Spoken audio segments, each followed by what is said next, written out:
ನಮಸ್ಕಾರ ರೀ ಎಲ್ರಿಗೂ welcome to my YouTube channel. ಮತ್ತು ಬೇಕ್ರಿ ಸ್ಟೈಲಿಂದ ಎಗ್ ಪಫ್ಸ್ ಮಾಡೋದು ಹೆಂಗಂತ ಹೋಮ್ ರೆಸಿಪಿ ತೋರಿಸ್ತೇನೆ ನೋಡ್ರಿ. 2 ಕಪ್ ಗೋಧಿ ಹಿಟ್ಟು, 1 ಕಪ್ ಮೈದಾ ಹಿಟ್ಟು ಹಾಕಿ ಚೆನ್ನಾಗಿ ಮಿಕ್ಸ್ ಮಾಡ್ಕೊರಿ.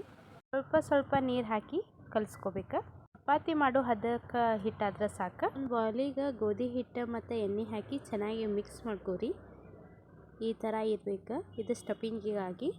ನಂತರ ಒಂದು ಕಡಾಯಿಗೆ ಎಣ್ಣೆ ಹಾಕಿ ಈರುಳ್ಳಿ ಹಾಕಿರಿ. ಈರುಳ್ಳಿ ಚೆನ್ನಾಗಿ ಫ್ರೈ ಮಾಡ್ಕೊಂಡ ನಂತರ ಟೊಮೆಟೊ ಹಾಕಿರಿ. ರುಚಿಗೆ ತಕ್ಕಷ್ಟು ಉಪ್ಪು, ಸ್ವಲ್ಪ ಖಾರದ ಪುಡಿ, ಅರಿಶಿನ, ಕ್ಯಾಬೇಜ್ ಹಾಕಿ ಮಿಕ್ಸ್ ಮಾಡ್ಕೊರಿ. ಅದು ಫ್ರೈ ಮಾಡ್ಕೊರಿ. ನಂತರ ಈ ಥರ ಸ್ವಲ್ಪ ಹಿಟ್ಟನ್ನು ತೊಗೊಂಡು ಚಪಾತಿ ಶೇಪಿಗೆ ಲಟ್ಟಿಸ್ಕೊರಿ. ಇದೇ ಟೈಪ್ 6 ಚಪಾತಿ ಆಗಬೇಕ್ರಿ. ನಂತರ ಒಂದು ಚಪಾತಿ ತೊಗೊಂಡು ನಂತರ ಇದಕ್ಕೆ ಸ್ಟಫಿಂಗ್ ಮಾಡಿರೋದನ್ನು ಹಚ್ಚಿ ಅದ್ರ ಮೇಲೆ ಒಂದೊಂದು ಪದರಾಗಿ 6 ಪದರ ಹಾಕಬೇಕ್ರಿ. ನಂತರ ಇದು ನಿಮಗೆ ಯಾವ ಶೇಪ್ ಬೇಕೋ ಆ ಶೇಪ್ ಥರ ಕಟ್ ಮಾಡ್ಕೊಂಡು ನಾ ಇಲ್ಲಿ ಸ್ವಲ್ಪ ಹಿಟ್ಟು ಹಚ್ಚಿ ಈ ಥರ ಲಟ್ಟಿಸ್ಕೊರಿ. ಈ ಥರ ಮಾಡಿಟ್ಟ ಮಸಾಲೆಯನ್ನು ಇದಕ್ಕೆ ಹಾಕಿ ಈ ಥರ ಫಿಲ್ ಮಾಡಿರಿ.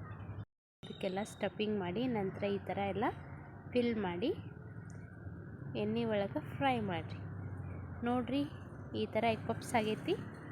ನೀವು ಒಮ್ಮೆ ಟ್ರೈ ಮಾಡಿ ನೋಡಿ. ಟೇಸ್ಟ್ ಹೆಂಗಿತ್ತು ಅಂತ ಕಮೆಂಟ್ ಮಾಡಿ ಹೇಳ್ರಿ. Thank you.